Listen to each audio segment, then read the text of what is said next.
Good evening, everyone. I welcome you all to the first webinar, which is on basics of vaccine development and current scenario of COVID-19 vaccines, organized by Med-Invade 2020. We'll be starting with the session now, and our first speaker for the day is Dr. Agner Parra.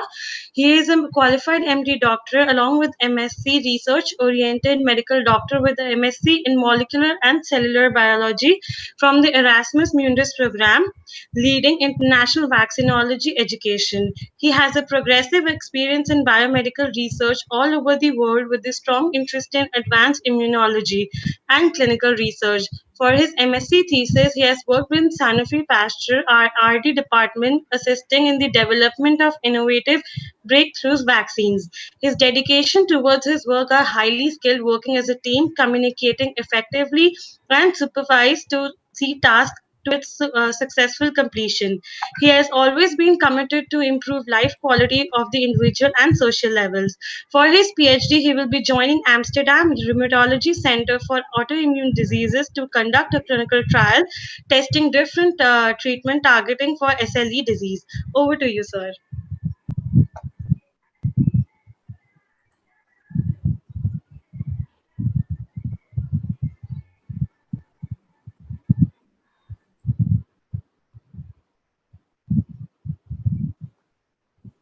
Hello, can you hear me well?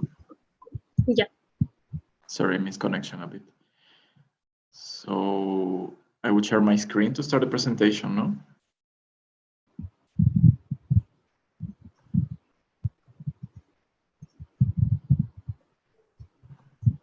Can everybody see it well? Yeah. Perfect. You can start with the session. Perfect. First of all, thank you so much, especially to Squad Medicine and Research for the invitation to the webinar. I'm glad to be part of it. This event, I think, is really wonderful. So our presentation on basic research on vaccine development, and especially in the current state of coronavirus vaccine development, will be divided into parts. I will start with a basic overview on what it takes to develop a vaccine in general, and then Madan will guide you through the current scenario for the development of a vaccine, specifically against COVID-19. Well, I've been already introduced. Thank you very much for that. And so I will skip this part. So I would like to start my presentation with this phrase from Dr. Poland. So as vaccines are not only the major public health breakthrough, they are also the only scientific technology that we apply or attempt to apply to every single human being on the earth. There is nothing else like that in medicine. So that makes vaccine really unique. Of course, nowadays, there is a competition, which is Neuralink, but that's another conversation for a different topic. I will start with a bit of history on what are vaccines or where they come from. And we have that in 1796, Edward Jenner, he recognized that milkmaids who were previously infected with cowpox did not become infected with smallpox during the outbreak on that time. So he had this hypothesis that infection with cowpox could protect a human from the smallpox infection. So to test this hypothesis, he intentionally inoculated or wounded the son of his gardener named Jim, with the permission of the parents, of course. He intentionally inoculated material from cowpox lesions from the dairy maids, and then after that, he intentionally infected Jim with a material taken from a lesion of a person that was infected with the smallpox. And he observed that Jim, the child, did not get smallpox. He was protected against smallpox because of the inoculation first with the cowpox. So this was the very first experimentation on vaccinology. So that is why Edward Jenner is considered the founder of vaccinology per se, and also the father of immunology. This was in the West in the 1796. After this discovery in the 1798, the first vaccine, or the first smallpox vaccine, was developed, and a systematic implementation of a smallpox vaccination and immunization culminated with the global eradication in 1979 of smallpox. This was one of the major breakthroughs in vaccinology at the era until up to today. However, vaccination was not a concept created per se by Jenner. And vaccination was known by ancient people. For example, the practice of immunization dates back hundreds of years when some Buddhist monks drank snake venom to confer immunity to snakes, snake bite, and also variolation was practiced in the 17th century in China. This was the variolation, namely a smearing of a skin tear with also cowpox to confer immunity to smallpox at that time.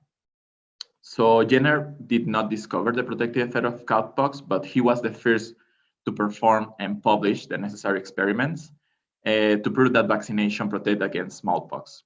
He, however, lacked a negative control, but his findings are still current. And after his experiments, many other came. So testing different other vaccines and achieving the vaccines that we are using nowadays. So that are still considered one of the greatest triumph of modern medicine in terms of vaccine. So from this act of variolation performed by Jenner is where the term vaccines and vaccination is coming from. And normally it's used as the common term for immunization, which is actually the action we are performing. These terms, vaccine and vaccination, they derive from the Latin vacca, which means cow. And since the original smallpox immunization was derived from lesions in the cows. And from there, we can define three basic terms that we will be using during the whole presentation. So a vaccine, we can define it as a product that stimulates a person's immune systems to produce immunity to a specific pathogen or to a specific microorganism, and confers certain protection to the person for that disease. And as we know, vaccines are usually administered through needle injections, but can also nowadays be administered orally and also sprayed into the nose. So the act of vaccination is introducing a vaccine into the body with the goal of producing an immune response to a specific disease. And finally, this term is also used as a synonym with immunization, which is the process by which the person reacts to the vaccine and creates an immune response to become protected against the pathogen. And these terms, well, as it says here, is usually interchangeable with vaccination or inoculation. So now, how a vaccine is different from a treatment drug? Well, both are considered medicine or medicinal products, but the two of them are not really the same. So vaccines are mostly intended, or most of the time intended, to prevent diseases or infections and are given to healthy subjects. And more often they are given to infants in the early stages of life. And they are thought to be given also to larger populations. So it's intended to be given to everybody if possible. And they are also not only at individual level. They mediate protection also at population level, so a larger scale. And finally, because of all these reasons, the vaccines have a high expectations in terms of safety during the whole vaccine development process. And I will be making emphasis on this. They have a really minimal acceptance of any side effects. All this combined makes really tricky its development, and we will see further why. So now, well, how do vaccines work, or how do they mediate protections? So vaccines were developed to prevent individuals from getting infections, and they use a less virulent or a non-virulent form of the pathogen that is intended to protect against. And this is what is called the antigen. So an antigen is any substance that that is foreign to the body and that evokes an immune response either alone or after forming a complex with larger molecules. And that is capable also to produce to binding to different cells of the immune system to provoke this immune response. So these antigens also needed to induce the immune response that ultimately will protect against future encounters. So the vaccines will produce a primary immune response that will then, if the person gets in contact with the pathogen in a regular environment, it will be protected and it will create a secondary immune response. So the T and B cells that specifically responds to the pathogen will be already prepared to recognize this pathogen and attack to prevent the disease, the apparition of the disease. And so this is more or less the basic of how do they perform their work. So some of the characteristics that are really necessary for an effective vaccines, first of all, we have that a vaccine needs to be safe. So it's one of their paramount characteristics, and I'll be repeating it a lot. So safety is first. They need to be protected for the specific target disease, and they need to be effective in terms of the pathogen they are targeting and helping to prevent for any specific disease. They also need to provoke a sustaining protection. So an immune response that lasts in time is really, really one of the main characteristics to be effective. And they need to induce also a strong, and in some cases, a specific desired immune response. So we will see that normally in the early stages, the researchers need to define what is the immune response that needs to be evoked by the vaccine that is the best to control or to prevent the disease. This can be either by inducing neutralizing antibodies, for example, polio vaccine, or by inducing protective T cells, which is one of the intended immune response that is currently thought or hypothesized to be the protective immune response for HIV vaccine. And so there are practical considerations that are also really important, needs to be taken into account since the beginning of the vaccine development process. These are such as the price of the vaccine. A vaccine needs to be really accessible, and the availability of the vaccine. It needs to be also stable in terms of formulation, and try to cure during time. Also, if it will need a cold chain or not, and the ease of administration. So nowadays, most of the vaccines are administered by needle, but now more and more innovative vaccines are being taught and also trying to be produced. So they don't need to be administered by needle anymore, and this will ease the administration very much. Sorry. So which vaccine types or what kind of vaccine approaches are currently available? So we have that most of the vaccines right now are like pathogens, for example, that have been attenuated. For example, the varicella, mumps, and measles vaccines.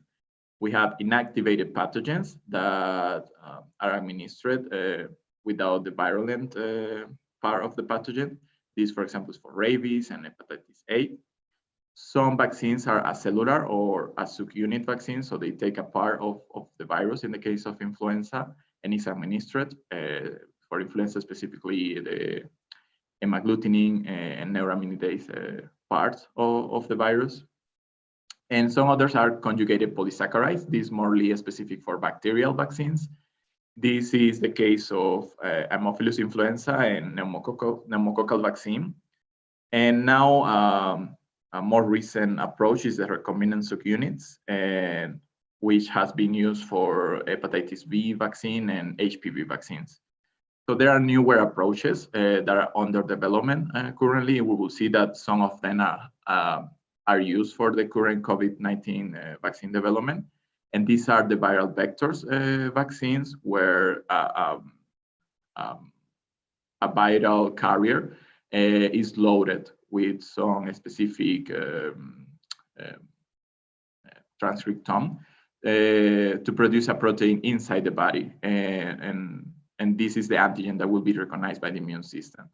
And some others are DNA or RNA vaccines, where these specific acids are given to the body.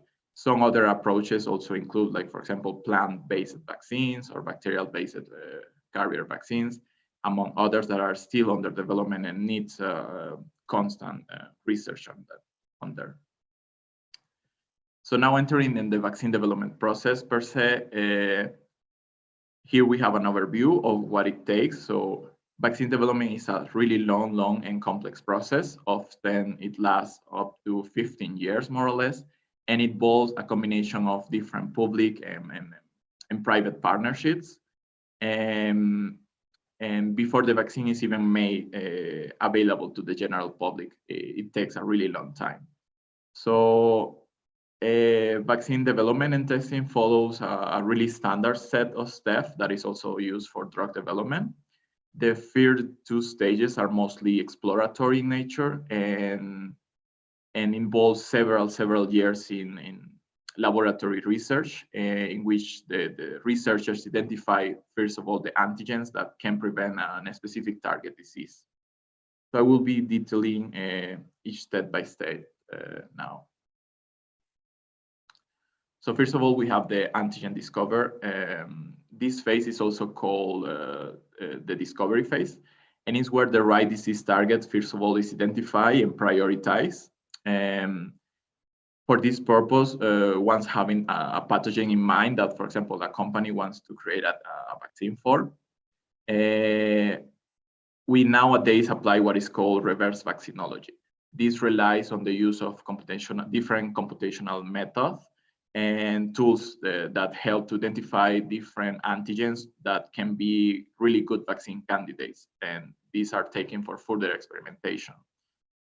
So from these hundreds of possible proteins that are candidates, they are identified and screened using different strategies, such as whole genome sequencing, different bioinformatics strategies, epitope modeling, etc.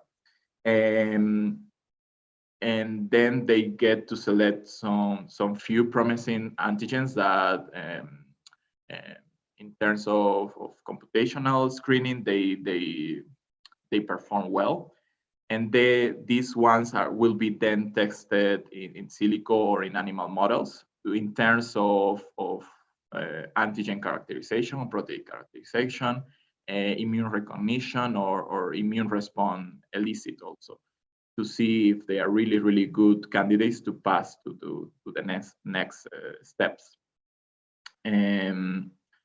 These different synergies between immune information and also bioinformatics, it provides nowadays a crucial tool that consider not just the challenge of the identification and molecular diversity of different antigens, many different antigens, but the importance also of the expression of how these antigens will be recognized by the different cells in the immune system.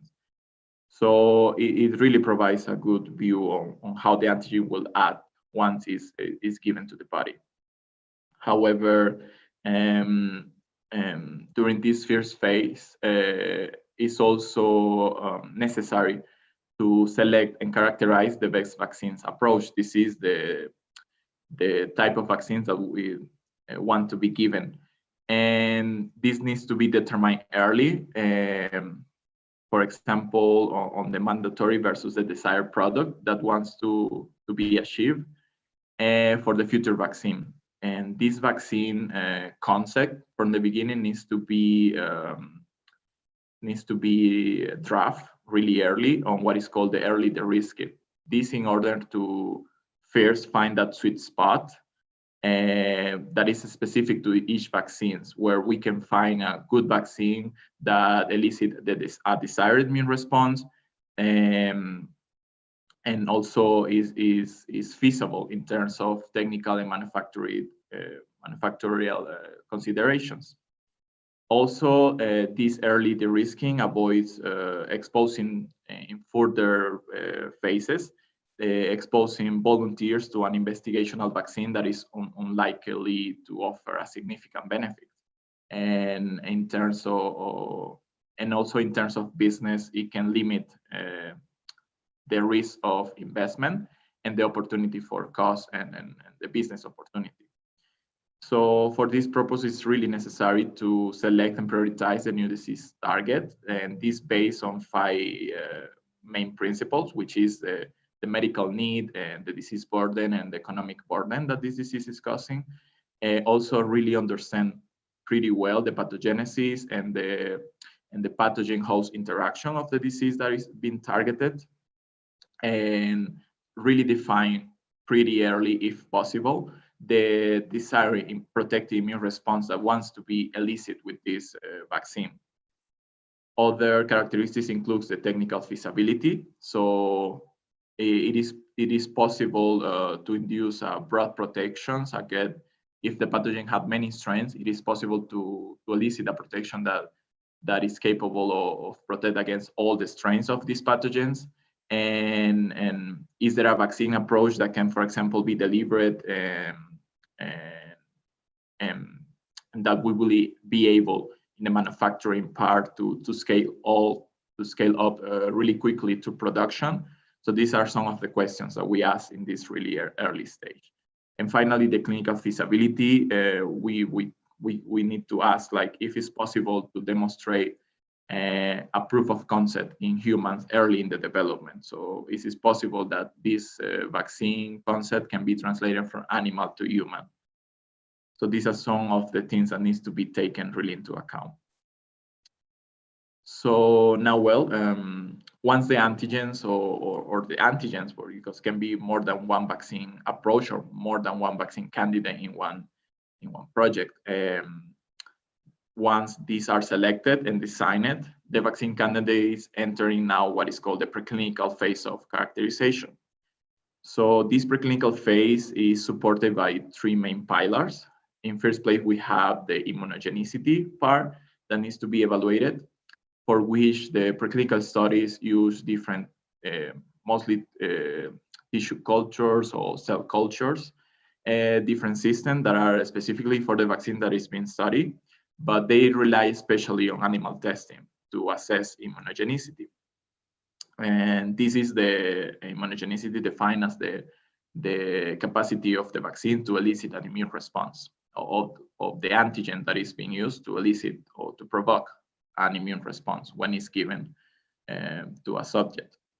And for this purpose, well, a good animal model is really needed. Sometimes there are not a specific animal models, so the best animal model will need to predict the protection or to be able to translate the immune response that is provoked from the animal to humans, and also reproduce the infection and the pathology or the clinical symptoms of the disease that is targeted, and ideally use the same strain of the pathogen that will be used for humans or that infects humans, if not a similar strain, the most similar possible. So these first studies on immunogenicity, they will give researchers an idea of the immune response that they might expect to see in humans, or they hope to see evoking in humans as well. So during this phase, the evaluation may also suggest a safe starting dose for the next phase of research. So different dosage on animals are tested to see what is the maximum dose that can be used, or that the maximum dose that is safe. Again, safety is the most important. So the toxicity of the vaccine components, not only the antigens, but also the excipients, sometimes vaccine has adjuvants, and they are evaluated in terms of local tolerance or potential systemic toxic effects after being injected, most of them in animal models. This in order to assess the safety profile and demonstrate that also that these potential side effects are also reversible This is really key for regulatory requirements before passing to the clinical phases, and we can say that most of the vaccines don't pass these tests most of the time. And finally, one of the third pillar of the preclinical studies refers to vaccine efficacy. So for this purpose, the researchers will characterize the disease symptoms or the pathology in an appropriate animal model. We say if this is possible, sometimes it's not possible. And this in order to estimate the changes or the reduction of development a clinical disease after vaccination. This helps also to determine whether the vaccine will effectively prevent the infection after subject is being vaccinated, or in the contrary, if the vaccine will prevent the appearance of the disease. So we have two versions: prevention of infection. This means the immune response is high enough to prevent the pathogen to enter the body or to even replicate in the body. And prevention of the disease, this means like a pathogen can enter, but the immune response will make sure that no clinical symptoms will be present. So they will stop the spread of the infection on time. And also another important determinant is the correlate of protection. And this is the immune response that is necessary to prevent the disease. So if we are eliciting the right immune response, for example, if the immunologic, the right immune response is known and validated in the vaccine concept, the preclinical development with focus on demonstrate this specific immune response. For example, it is determined that for influenza, the correlate of protection is a high hemagglutination inhibition titers. This means the elicit of antibodies that inhibit the hemagglutinin part of the influenza. So normally the vaccine development for influenza focus on the vaccine needs to elicit a good rate of these neutralizing antibodies. However, in most of the cases, the correlate of protection is not well identified or not well understood. So the immune response that is necessary to prevent certain disease cannot be really well defined. So in these cases, the preclinical development will require to evaluate different or many immunological parameters to determine the best way or to effectively prevent the disease. And it's usually a combination of different immune response that involve not only antigen release, but also T-cell participation. So well, to finish this part, we have the preclinical immunogenicity and safety data. They are really key for regulatory requirements prior or before to pass to the clinical development. This testing in the preclinical phase is critical to facilitate the rational selection of safe vaccines formulations that may or may not be reliable predictor of clinical outcomes. Many times we can observe that we have good preclinical data, but once we go to phase 1 on clinical, this really doesn't translate from what we have observed in preclinical. So researchers may adapt the candidate vaccines as much as possible during the preclinical stage to try to make it the more effective before coming to the clinical phases. And during this phase also, it's important to mention that some challenge studies are performed with the animals, meaning that they vaccinate the animals and then they try to infect them with the target pathogens. And unfortunately, many candidates vaccines never progress beyond these stages because they fail to produce most of the time the desired immune response or to elicit a good immune response. Well, now we will enter into the clinical development stage, and this is conducted in 4 different phases in what is called clinical trials. These are defined any investigation in human subjects that is intended to discover or verify the clinical, pharmacological, and other pharmacodynamic effects of one or more investigational medical products. And also they tend to identify any adverse reactions to one or more of investigational medical products, and or to study the absorption, distribution, metabolism, and expression of one or more investigational products. The main objective of this is certainty, their safety and or efficacy, but overall the safety. And now we will see each phase one by one and the characteristic of each phase. So we had the phase one of clinical trials, of the clinical development, which is also known as the first time in human, because it will be the first time that the medicinal product, in this case, the candidate vaccine, will be given to humans. And for this phase one, small groups of people receive the trial vaccine, often between 30 and no more than 100 subjects.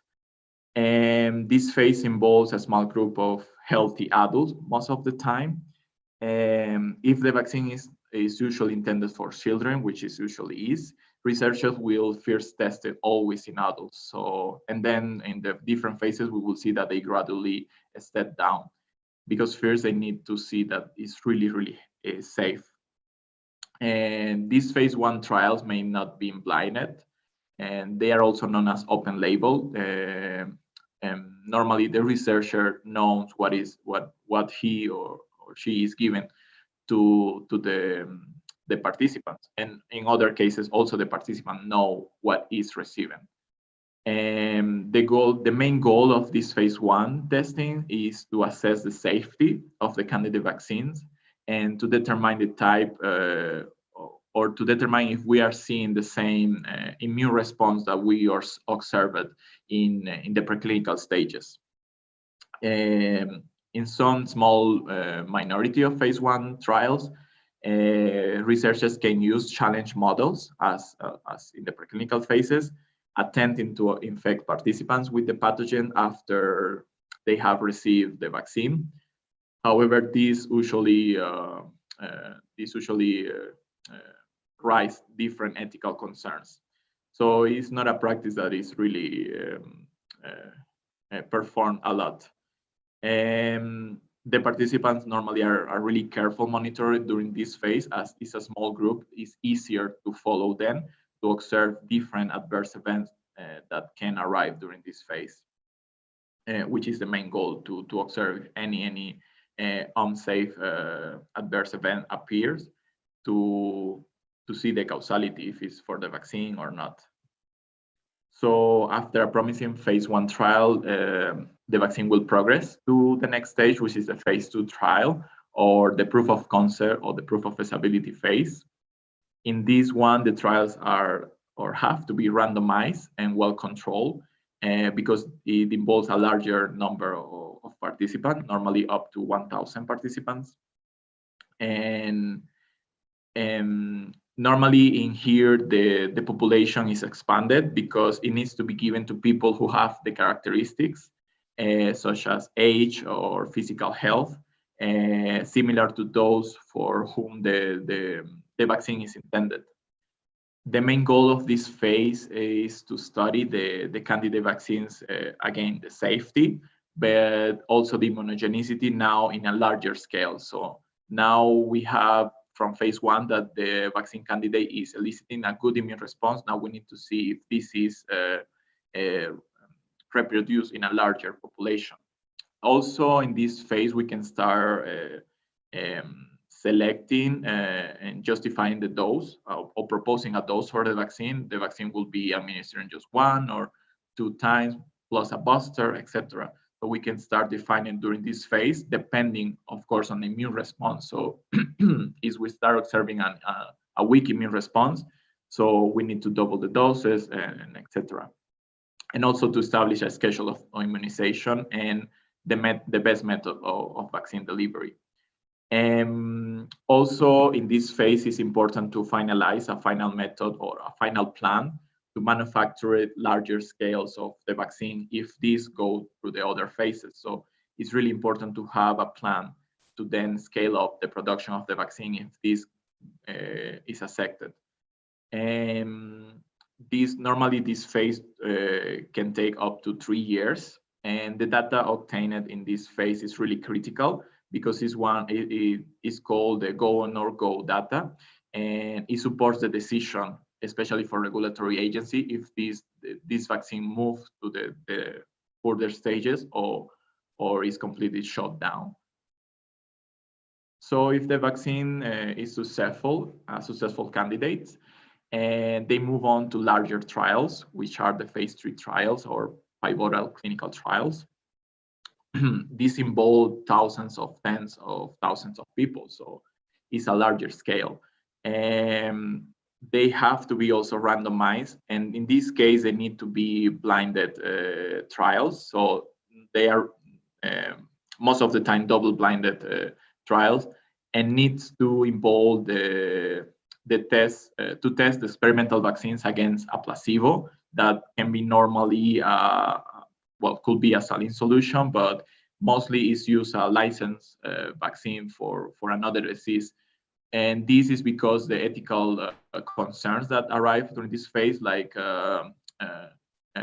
we need as these are healthy subjects, we need to provide some kind of benefits to the participants that are receiving a placebo, or to all the participants instead of just a saline solution. So normally the placebo or the negative control in these cases are a licensed vaccine for other disease.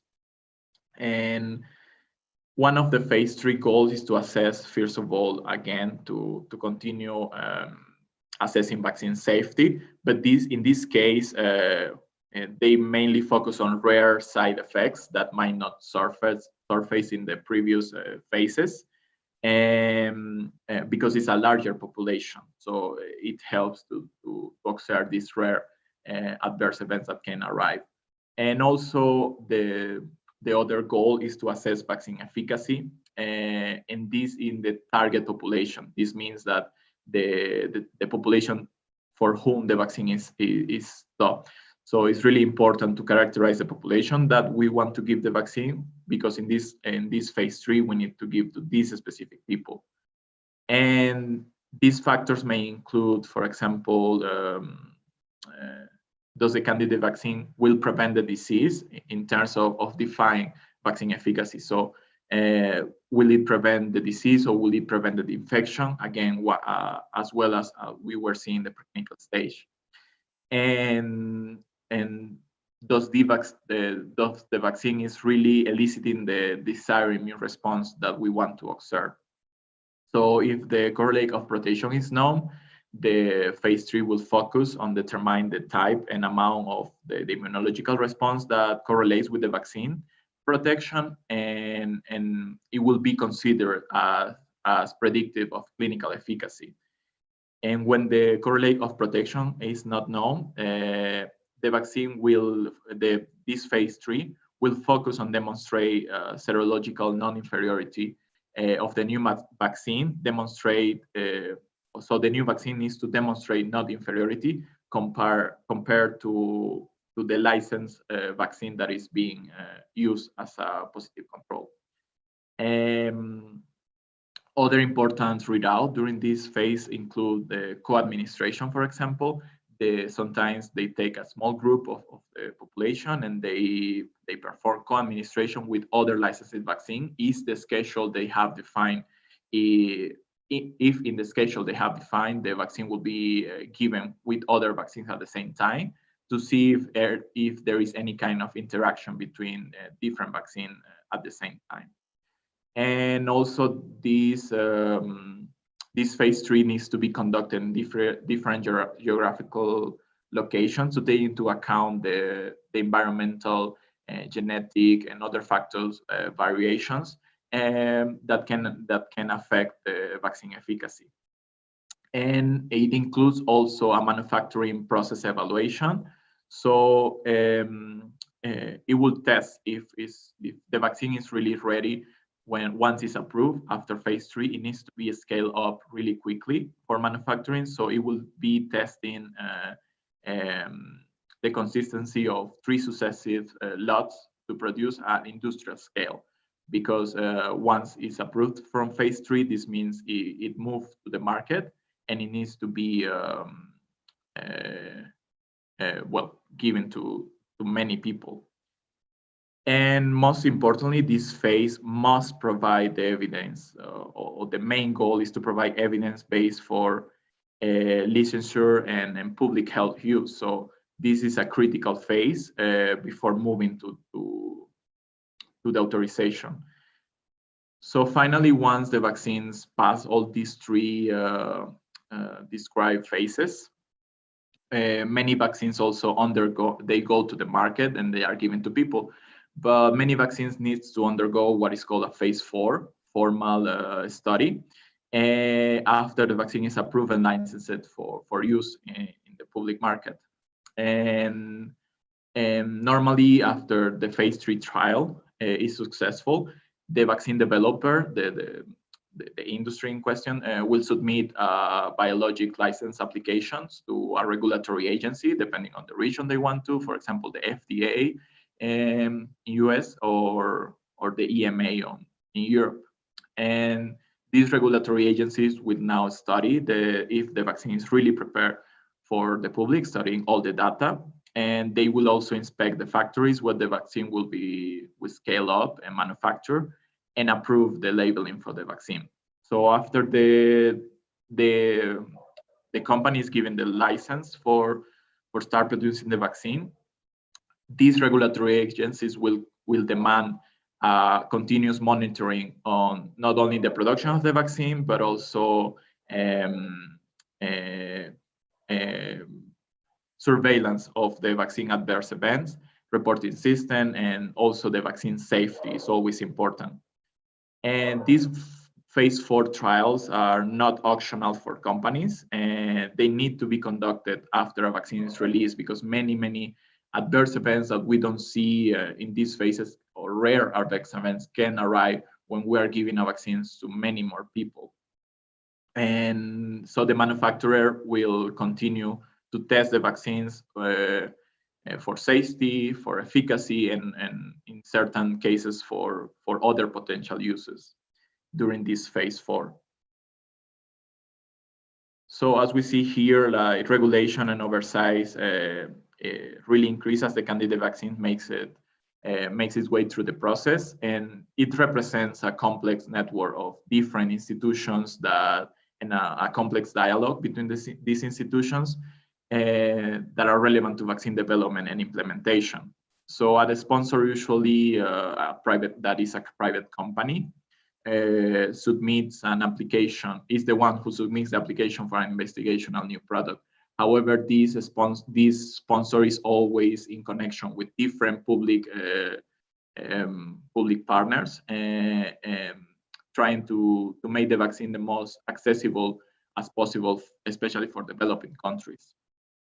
So the main role of the sponsor is to describe the whole vaccine development process to the regulatory agencies, and the testing process, the manufacturing process, and summarize all the laboratory reports, all the data, and describe the study as much detail as possible to these different regulatory review boards. And once this is done, well, the vaccine is approved, and through the public partners or advocates, the vaccine normally is implemented for the public use.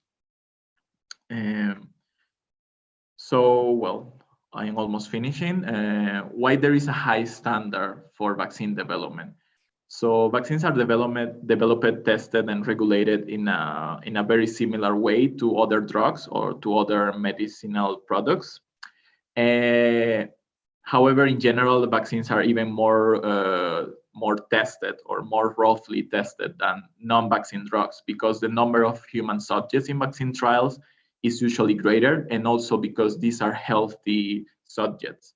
So the answer to why vaccines testing is different to other pharmaceutical products, it is on the nature of the vaccines. Or it is a biological product intended to prevent a disease and not to cure. So it needs to be safer than other different products. And most of all concern the basic ethical principle of do not harm. That is why all the testing I have described is performed through such a long time, to also prevent many ethic issues that may and usually arrive during the vaccine testing. So we have to be cautious, even though we have to go fast. Sometimes it's needed, a vaccine is needed, but it takes time. And well, I would like to finish by saying that, well, vaccines are still one of the most important life-saving public health intervention of all time after clean water. And vaccination programs generally result in substantial cost saving for many, many people. And vaccine development takes long, as we had seen. It is really expensive and has difficulties to recover the investment cost, but the benefit that is given to the population is calculable or infinitive.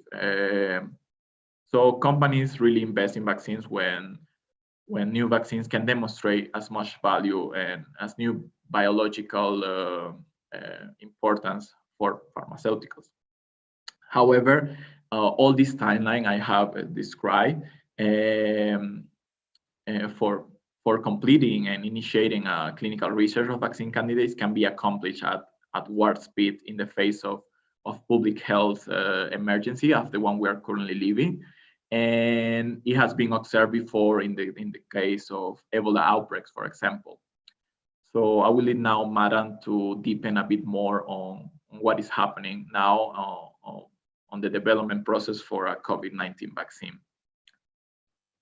And well, finally, I would like to finish by inviting you, if you would like to get more information, a dear friend of mine has created, and I'm helping to produce this podcast, where we are giving the opportunity to young researchers, such as this webinar opportunity, to share their voices and knowledge to help educate others in terms of vaccine, and especially COVID-19 vaccine. So you can follow up in our different social media and make sure you join our talk. Thank you.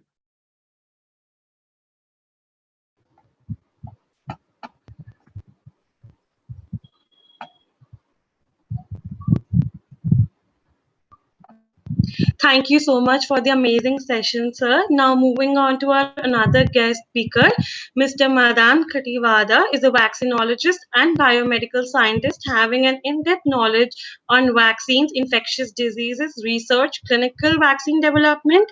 He did his joint master's degree in leading international vaccinology education, Master of Science in Vaccinology, in collaboration with University Claude Bernard and various other well-known profound universities. Having highly laboratory and personal skills, he completed his research work on Network for Education and Support in Immunization from University of Antwerp, Belgium. He dedicated his entire career towards immunization and completed his training with GlaxoSmithKline Vaccines in Belgium and Sanofi Pasteur, France. Over to you, sir. Thank you so much for the introduction. Let me try to share my screen.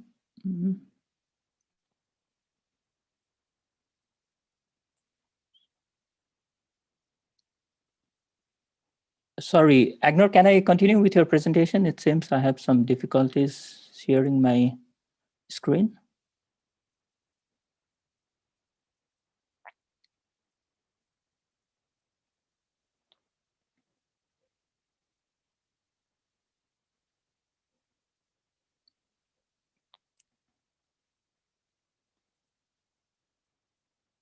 Okay, thank you so much, Agner. Can you go to the next slide? So after a wonderful session by Agner on vaccine development process, I'd like to talk a little bit about the current scenario of vaccines development and what are the advancements in COVID-19 vaccine development. So I'd like to give you a brief overview on this. So next. So this is the outline of my presentation. We are going to talk a little bit about COVID-19 and SARS coronavirus 2. Then we go about the different vaccine pipelines and which are the most promising vaccine candidates till now.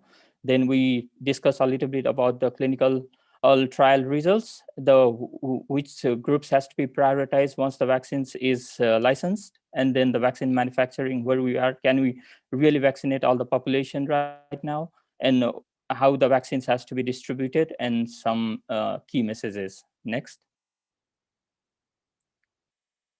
So first of all, I would like to talk a little bit about the COVID-19. Since the first case of COVID-19 was reported in December 2019 in Wuhan, since then 31 million people all across the globe has been infected, and we are around 1 million and people. We are almost hitting 1 million deaths, and we are facing the biggest global economic recessions in our history, since no vaccines or no pharmaceutical interventions are available now. So most of the countries are imposing some non-pharmaceutical interventions like washing hands, maintaining distance, not to be on the crowd, wearing face masks, and avoid non-essential air travel. Next.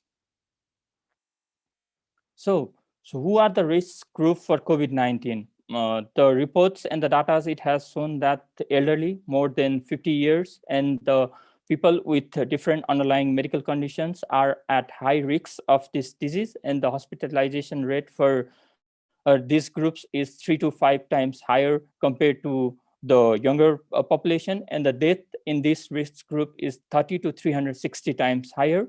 And however, having said that, even after the post-COVID follow-up has shown that, like, after recovering, like, one or more symptoms can persist in the people, and only 12.6% of the infected people were fully recovered by COVID-19. Next. So what causes COVID-19? COVID-19 is caused by SARS coronavirus 2. It is an enveloped virus, and it belongs to Coronaviridae family. Its size is around 60 to 114 nanometer, and it shows 80% homology with the SARS coronavirus 1 that was circulating back in 2003 and 2004 back in China. And the spike protein has been in one of the main tool that is used by the virus for entry into the cells and for infecting. So this is one of the main target for vaccine development right now. And the main mode of transmission is through respiratory droplets or through aerosols. And most of the cases are asymptomatic with this virus. Next. So like for all of the vaccines, like, what are the main properties is that we think would be ideal for COVID-19 vaccines? Like, what could be the best COVID-19 vaccines? First of all, excellent safety profile. There are no any contraindications. The vaccines has minimal adverse event. It provides rapid as well as induced protective immunity just after a single dose, has at least 70% of the efficacy. There is no immunopathology, and it also provides long-lasting protection, which involves both cellular as well as humoral responses. And if the boosters doses are provided, it should not be the regular one, and it can be manufactured quickly, and it is stable at the room temperature so that it can be delivered easily, and it can be administered easily, as well as the co-administration with other vaccines is easier. These are some of the ideal properties we think that should be what a COVID-19 vaccine has to be. Next. So now let's talk about the COVID-19 vaccines pipelines. And now I'm going to describe different types of vaccine based on what are on the current development. First of all, live attenuated virus vaccines, as described by Agner. These vaccines, they contain bacteria or virus which are weakened, which means that they are weakened by passing it through serial passaging in the cell cultures, so that they lose their pathogenicity, but they are capable of limited multiplication, and their immunogenicity is retained. And for the component, it is like whole but attenuated pathogens, and we have several vaccines that are available in the market and that are used in the routine immunization programs currently. And they are oral polio vaccines, mumps, measles, rubella vaccines, and rotavirus vaccines. Some of the advantage: it mimics natural infection, which means that it has a long-term it provides long-term immunity, and it it is effective with only 1 or 2 doses of it. But however, there are some disadvantages, like it can cause severe or adverse events following immunizations. There is sometimes, it is a very rare case, but sometimes it can revert back to the wild type and can cause paralysis, for example, with oral polio vaccines, and it is not stable, and it requires a very good cold chain for distribution. And for there are 3 COVID-19 vaccines candidates that are under development, but they are only in the preclinical trial, since the live attenuated vaccines takes a longer time for it to be proven. So it is only in the clinical trial. None of the vaccines are in the clinical phase till now. Next. So now, while we talk about the inactivated vaccines, as the name suggests, these are the killed viruses or bacteria that are present in the vaccines, and these inactivation is achieved either by exposure to the heat or through chemicals such as formaldehyde. And we have several inactivated vaccines that are available in the market. They are inactivated polio vaccines, rabies vaccines, and hepatitis A. Some of the downsides of these vaccines are they may not always induce the immune response with only the 1 dose, and multiple doses might be required.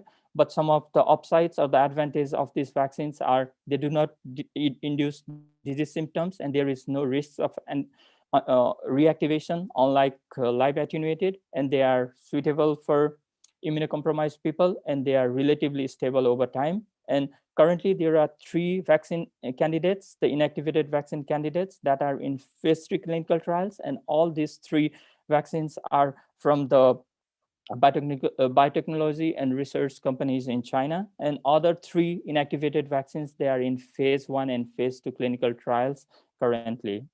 Next. So now when we talk about after talking about the live attenuated and inactivated vaccines, so about the subunit vaccines. What are these vaccines? As the name indicates, subunit which means that it is composed only the part of the pathogen, and mostly only the antigenic parts of the pathogen are used, and which is sufficient to elicit a protective immune response.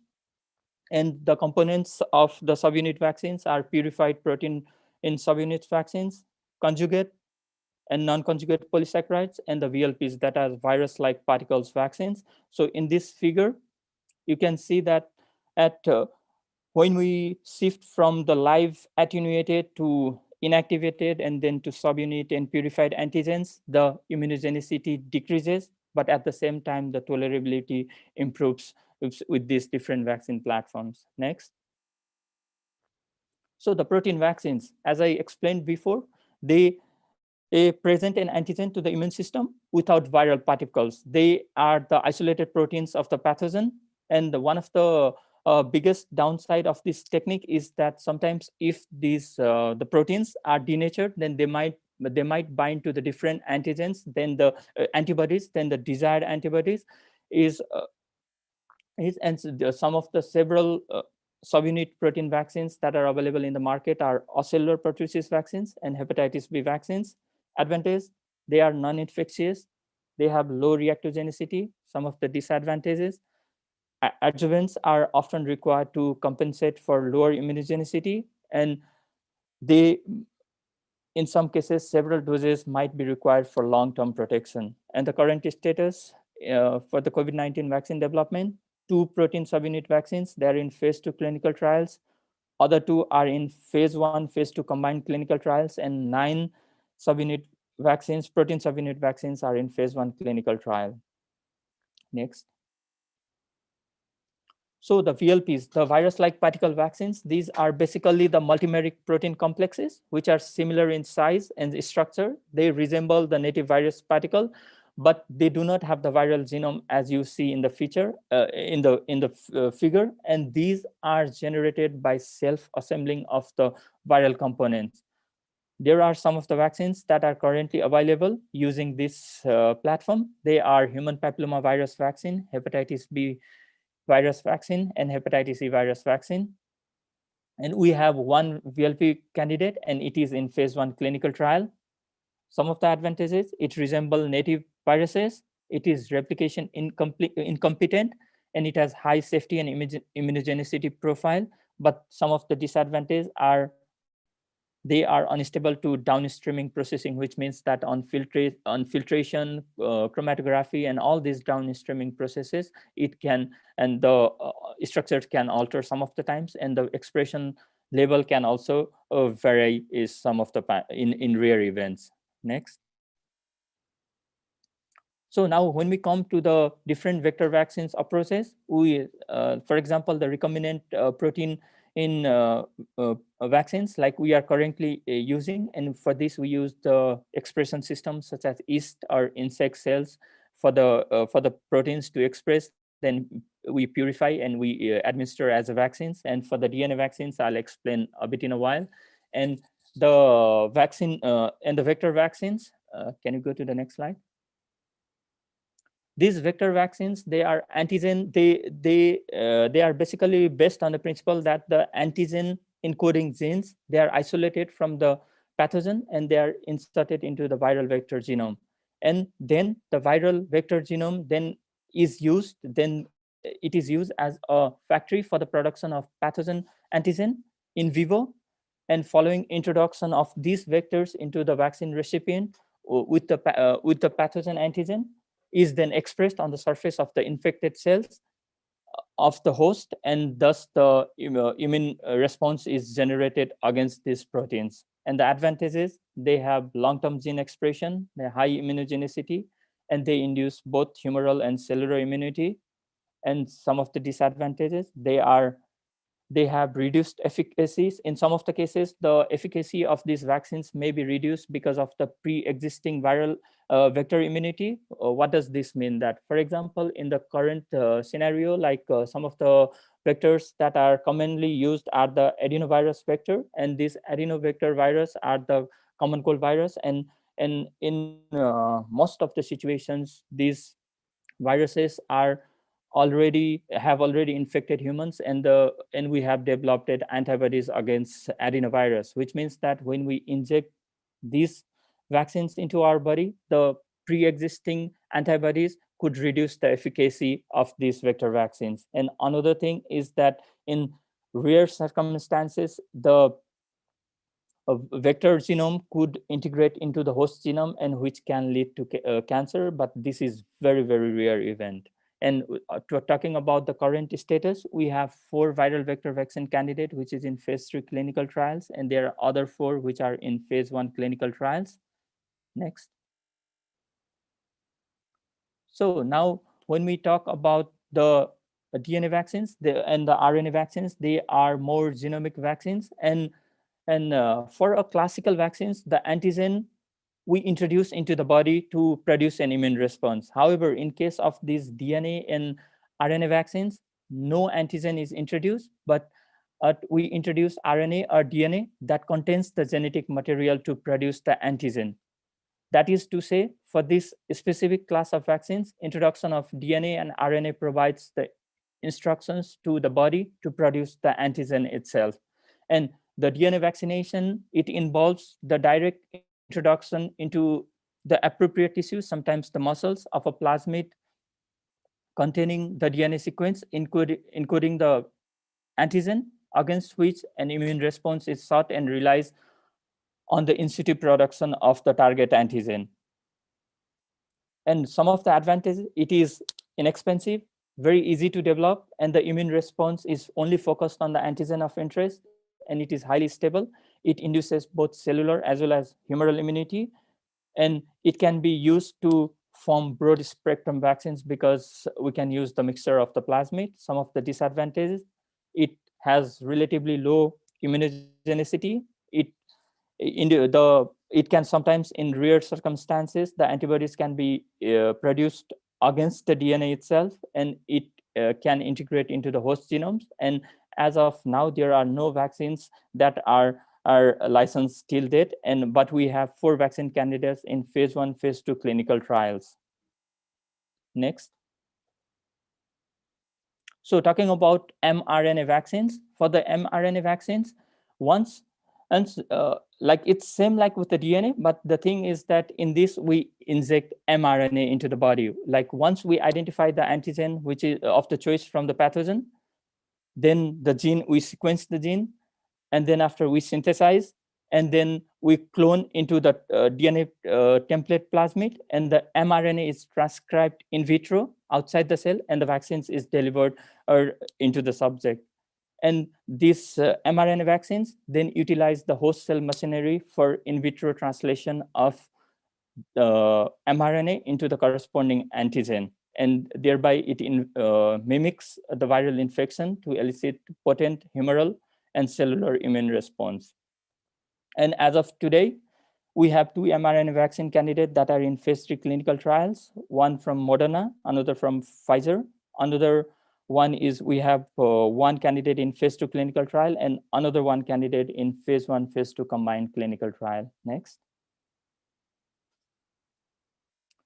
So now after talking about the different vaccine types, now let's go into the what is the current vaccine pipelines for COVID-19 vaccines. And we can see that I'm showing the data only for phase 3 clinical trial. Till date, we have 9 vaccine candidates that are in phase 3 clinical trial. Out of that, we have 4 viral vector vaccines, one from University of Oxford and AstraZeneca, one from CanSino, another from Gamaleya Research Institute in Russia, and another from Janssen Pharmaceutical Companies. And we have 3 inactivated vaccines, Sinovac, Wuhan Institute of Biological Products, Sinopharm, and both are those from Sinopharm. And we have 2 RNA vaccines. One is from Moderna and another is from Pfizer. Next. So this is the production timeline that was published on Biopharma Dive, which estimates that when will be the first supply available, because since most of the companies today, they are manufacturing these vaccines at risk, which means that they are not sure that will these vaccines make into the market or not. So as we can see here, like from Moderna, they have started their manufacturing, and they estimate that their supply would be available from November. And for AstraZeneca, it's the same from somewhere from November. And for GSK, it's for next year. And for Johnson Pharmaceuticals, also it's from January 2021, which is estimated, but nothing is sure at the moment. Next. So now, after talking about different kind of vaccines and the timelines, so let's talk about some of the preclinical and clinical trial results. So the first figure that we see on our left is the non-human primate study that was conducted with Sinovac inactivated vaccine. And in this, it was shown that the vaccine could prevent infection in non-human primates. And however, there was higher level of neutralizing antibodies with medium dose than with the higher dose. And this might have, the author have told that this might have resulted from relatively low levels of viral replication, and which means that a longer time was required for complete viral replication with a medium dose. So we see, because of that, we see higher level of neutralizing antibodies. So, and on the right, with the Oxford vaccines, the results are similar. In the non-human primates, it decreased the lung viral load, and the symptoms in both the viral load as well as the symptoms in the rhesus macaques were reduced when administering the vaccines and when they were challenged with the SARS coronavirus 2. Next slide. So, and this is the human clinical trial result. The upper one is from the Moderna vaccines, the RNA vaccines, and it was shown in the paper that the vaccine induces both neutralizing as well as the binding antibodies, but the symptoms were mild to moderate with 100 microgram dose, but more severe symptoms were observed with the higher dose.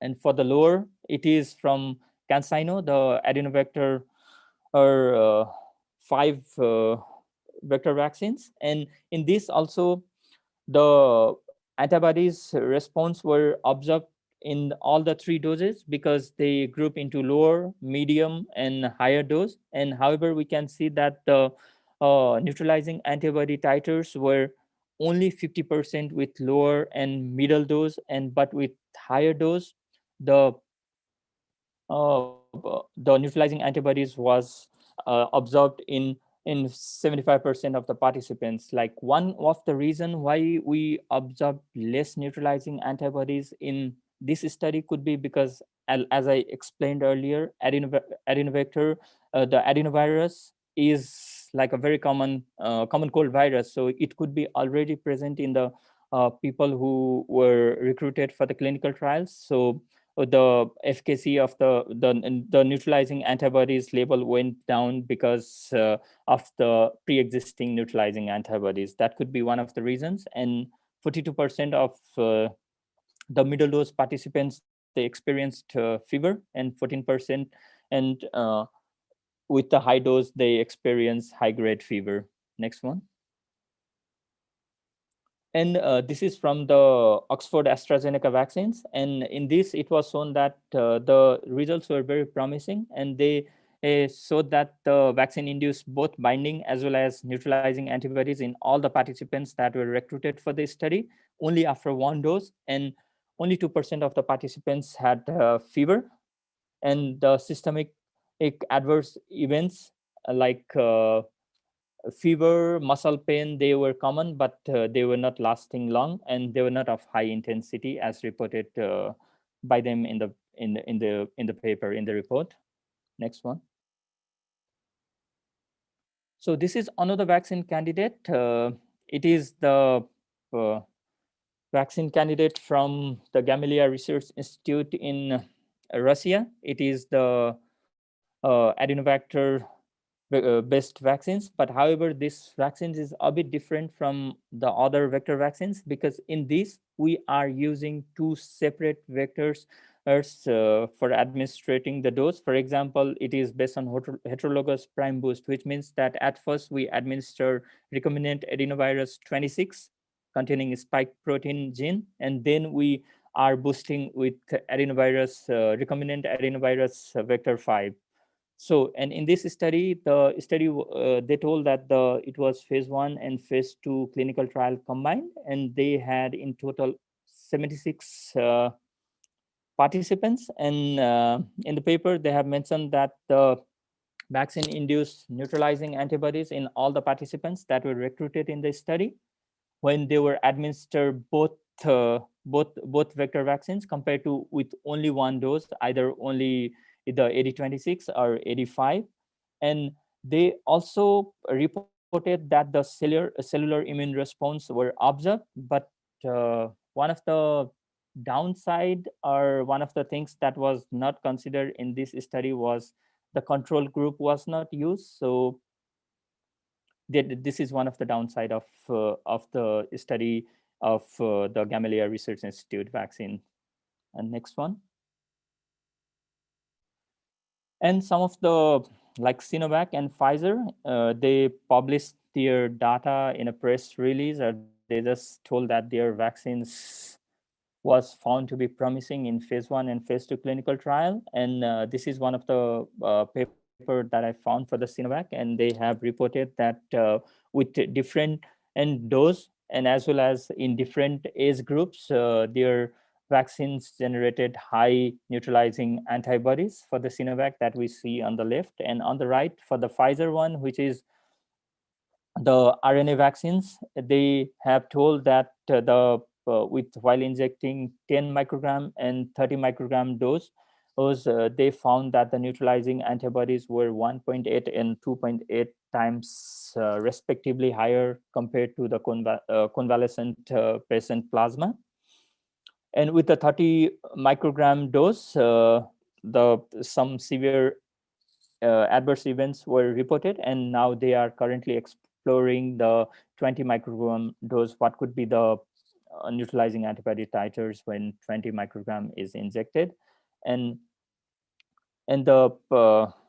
however, with the single dose of 100 microgram, the neutralizing antibodies levels were lower than in 2-dose regimen of 30 microgram dose. Next. So after talking about all these different vaccine pipelines, and then we went to the clinical trial results. So it seems that so far the clinical trial results are promising.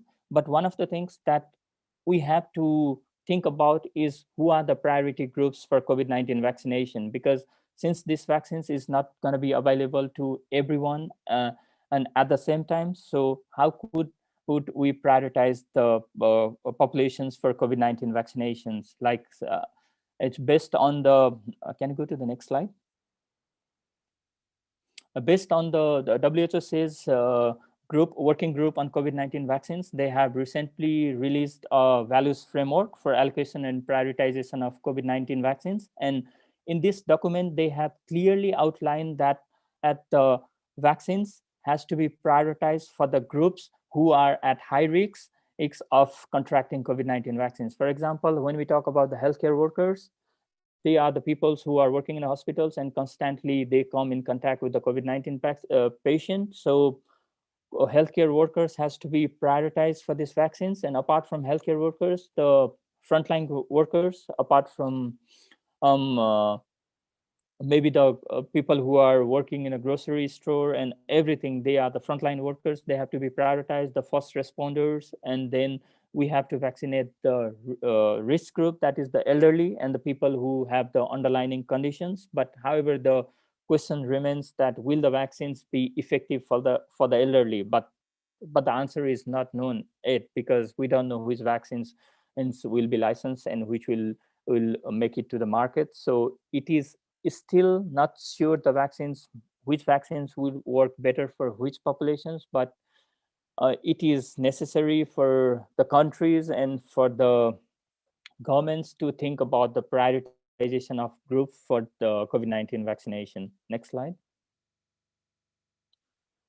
So, and now when we talk about the COVID-19 vaccine manufacturing, according to the report that was published in global, according to the report of Global Vaccine Report 2019, they estimate that the global market volume is only 3.5 billion doses in 2018, excluding for oral polio vaccine, seasonal influenza, travel and military vaccines. But however, CEPI is Coalition for Epidemic Preparedness and Innovations.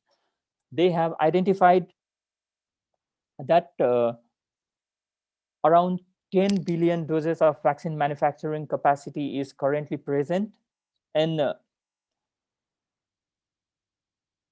sorry, my video was off because of the internet instability.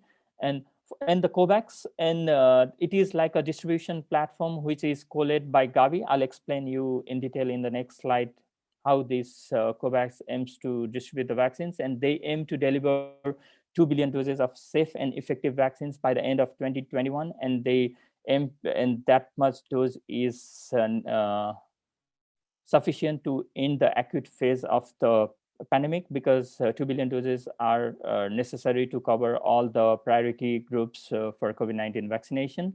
And some of the countries like United States, they are doing risk manufacturing through operational speed, which means that they are producing 100 million doses of COVID-19 vaccines before it proves to be safe and effective. And how we are decreasing the constraint of the manufacturing is that the vaccines, big pharma giants and the vaccine manufacturers, they are licensing the vaccine manufacturing to other companies. For example, the Oxford AstraZeneca vaccines, it has been, they have signed a deal with Serum Institute of India to produce 1 billion doses of vaccines. And most of those vaccines will be allocated for the low and middle income countries. And Institute Butantan, they have signed an agreement with Sinovac to produce the Sinovac inactivated vaccines. And the same is with the Biopharma. They are going to produce the Sinovac vaccines.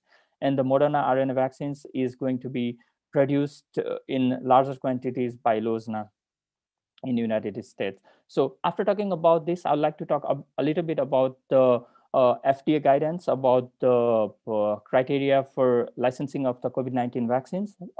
The FDA 2 months ago, I think, yes, 2 months ago, they published the report telling that the vaccines, the primary efficacy endpoint of the placebo-controlled trial has to be at least 50%, which means that the efficacy of the vaccines for COVID-19 has to be shown that it is at least 50% effective for licensing. And this is one of the criteria for getting the approval to go into the market.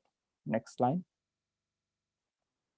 So when we talk about the COVID-19 vaccines, one of the main things that comes is about the equitable access. Since in the first place, we are not going to have the vaccines for everybody. So in these circumstances, how we ensure that everyone in the world will get access to the vaccines irrespective of the income level. So back in March, WHO created a ACT accelerator, which is access to COVID-19 tools accelerators. And under that, they had like 4 pillars. The first one was for diagnostics. Another one was for treatment.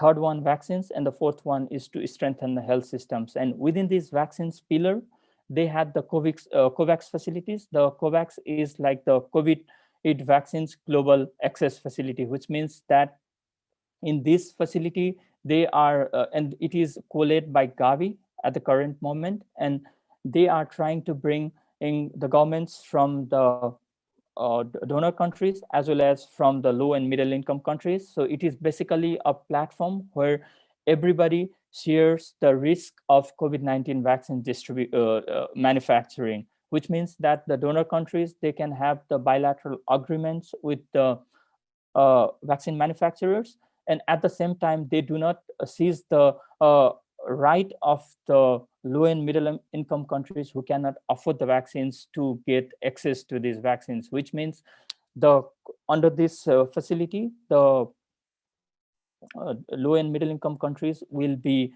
delivered vaccines through Gavi. And recently in August, they published guidelines, and there are 92 countries which are eligible to apply for the funding for our COVID-19 vaccines, and it would be procured through the COVAX AMC, which is the Advanced Market Communication Commitment, and the manufacturers are paid in advance to produce these vaccines, and they are secured for the low and middle income countries. The operating guidelines to accelerate of the COVAX are the global access to, it is transparent and impact oriented, and global solidarity has been outlined. And I would like to show you a short video that will give a brief overview about the COVAX facility.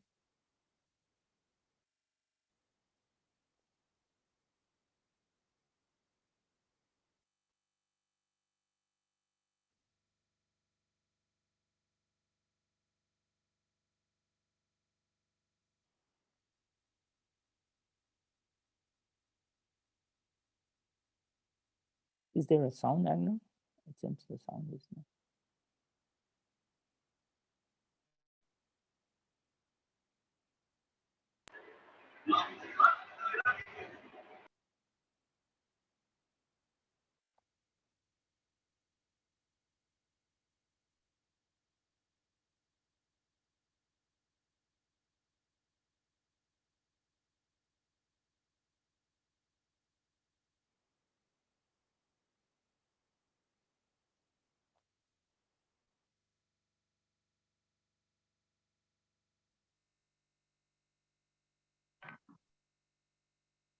I think we don't have sound. I think it's okay if there is no sound.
Sorry, and within this COVAX facility, they have aimed to deliver 2 billion doses by the end of 2021, and the doses will be allocated to 20% of the country's population, irrespective of their country's level, country's income level.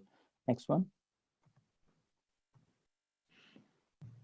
So I would like to emphasize on the point that it is not the vaccines that saves lives, it is vaccination what saves lives. So having told that vaccination saves life, there are a lot of challenges for the distribution and delivery of the COVID-19 vaccines. So some of the challenges that could be is like we need to vaccinate 8 billion people, which is already a biggest challenge. And out of that, we need to prioritize who gets the vaccine first. Since everybody, one of us, we are eagerly waiting for the vaccines to be licensed and to be approved, but we need to have a framework on who is going to be prioritized first, because every one of us, we are affected by this COVID-19 in one way or the other way, but the prioritization of the age group has to be done right away by the countries so that it is easier to roll out the vaccines once it is available. The logistic problems, when we talk about the logistic, other countries really do the countries have the minimum the maximum optimal capacity for the delivery of vaccines? For example, when we talk about the cold chain, maybe we don't know which vaccines is going to come. For example, if the RNA vaccines is licensed, we need more or robust cold chain for RNA vaccines because they need to be in the frozen temperature for a long time. So we have to make sure that our countries, the countries have this logistic for the delivery of these vaccines. And another thing is the delivery. So do we have enough amount of health force, the immunization sites, where are we going to vaccinate at the people with COVID-19 vaccines? Are we going to use the same health facilities where we are running the routine immunizations, or are we going to allocate the different locations, and how we are going to target the elderly group and the priority group for these populations are completely different from what we are targeting through our routine immunizations. So we need to have a clear framework on how we are going to deliver these vaccines and in what way. And there are some of the questions that cannot be answered right away. Do we need one dose, or only 2 doses is sufficient, or do we need booster or not?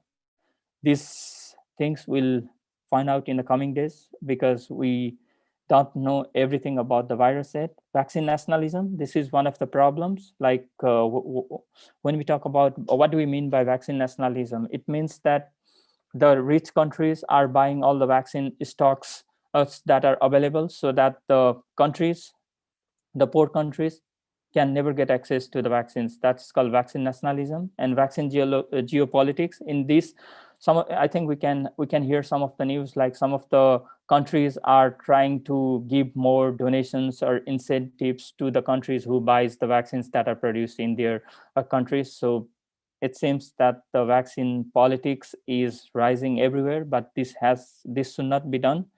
But vaccine politics is not a good practice, and we have to make sure that are people willing to take the vaccines? Are there any barriers? With a lot of misinformation that is flowing through the social medias and through different channels, we have to make sure that only the right information reaches to the people and they are willing to vaccinate and they are not hesitant about getting COVID-19 vaccines. And vaccine safety, since these vaccines has been developed and is going to be developed in a short framework. For example, normally, as Agner explained, it takes 10 to 15 years for a vaccines to come from a lab into the market. But in the pandemic scenario, we are going to develop these vaccines within 12 to 18 months, which means that the development process has been dramatically shortened. So we have to make sure that the adverse event reporting system is in place in order to report some of the adverse events that cannot be found out during the clinical trials. And we have to have a proper post-marketing surveillance at the national, subnational, and the local level so that we can track the safety profile of the future COVID-19 vaccines. And Last but not the least, the black marketing and scam of the vaccines. We have to be really aware of this, because there are already a couple of news, like somewhere in different parts of the world, like people are already selling vaccines through dark web markets, and they are trying to scam the people in the name of telling that it could be just a saline solution, but with just some label that's called COVID-19. They are trying to scam people on these vaccines. So we have to make sure that these things doesn't happen, and we have proper policies to deal with this kind of things. For example, back in 2018 in Indonesia, there was a huge vaccine scandal for polio and hepatitis A vaccines. These were available in the market, but they were, at last it was found that they were only the saline solution, but not the actual vaccine dose. So we have to make sure that these things doesn't happen for future vaccination programs. Next slide. And some of the key messages from my presentation would be, there are several vaccine candidates that are currently under development, 5 vaccine candidates that have been already approved in some of the countries under emergency use of authorization. 38 are in clinical development. Among them, 9 are in phase 3 clinical trial. We have 149 vaccines which are in preclinical development. We have to prioritize the groups and we have to have a clear framework at each and every country level to prioritize who is going to be vaccinated first. We are going to require billions of doses for the COVID-19 vaccines, and we have to make sure that we have that manufacturing capacity and we gradually increase. And these COVID-19 vaccines also have clearly outlined that we need the local vaccine manufacturing companies at the country level, so that not only in the times of pandemics, but also this would make the vaccine cheaper for the countries. And we have to implement the post-marketing surveillance system and AEFI a surveillance system. And the vaccines has to be equitable access, and the distribution has to be to all the countries. It should not be a centralized distribution system only to one country. And I'd like to end my presentation with one note, that no one is safe until everyone is safe. Therefore, the COVID-19 vaccine has to be a global public good. Thank you so much. And in the next slide, I have some acknowledgement to my team at NASI and to my friends from Vaccinology Masters. And thank you so much.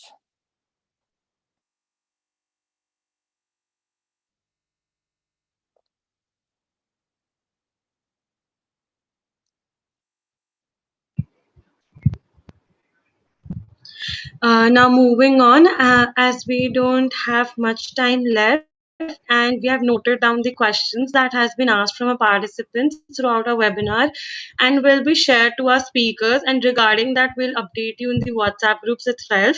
So please kindly be active, and thank you so much for everyone joining in. I hope you all had an amazing session, and thank you so much, sir, for the insightful session.